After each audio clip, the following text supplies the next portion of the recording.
Okay, second type of lead. Now we have the leads that engage. This is going to be a smaller percentage of your total leads. What we normally find is that for every 10 leads, online leads that come into your client acquisition funnel, roughly 6 will not engage, but about 4 will engage.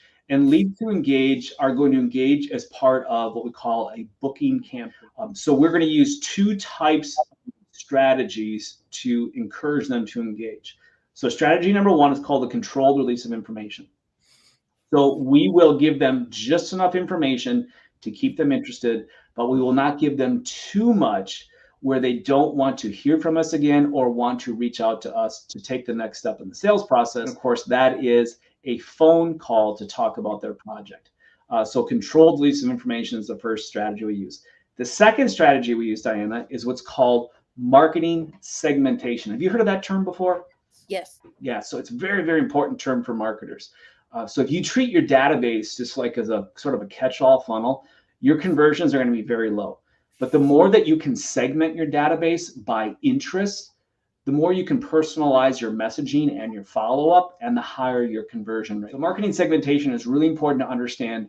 Number 1, what type of lead they are, what they're interested in, right down to are they interested in the type of project, and also are they more interested in, say, design ideas, maybe more pricing information, or perhaps be location information if you're building a home. So once I gather that information, now I can adjust my messaging to create a really compelling reason for them to want to talk to me, and I can increase my conversions that much more. So booking campaigns, the most important part of them is that number 1, you use multiple mediums. We've talked about this many times. So I call, I do voicemail drops, I will text. I might do Google Business profile chats. I might do Instagram messaging, Facebook messaging, et cetera, et cetera. I'm going to use multiple mediums because I don't know how they prefer to communicate. And so I need to figure that out. And some of them might want to talk on the phone. We'll call them on the phone. Some of them might prefer email. Others might prefer social media messaging. I just don't know. So any thoughts on that, Diana?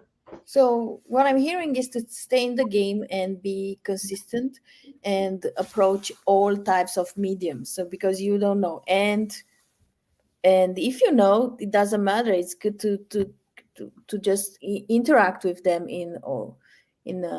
and use several mediums. Yeah, that's right. You as far as how do you get them to engage? You simply just give them a good reason.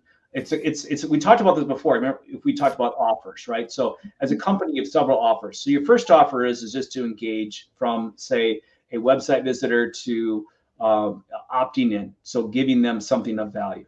Then you have to come up with another offer which entices them to take the next steps.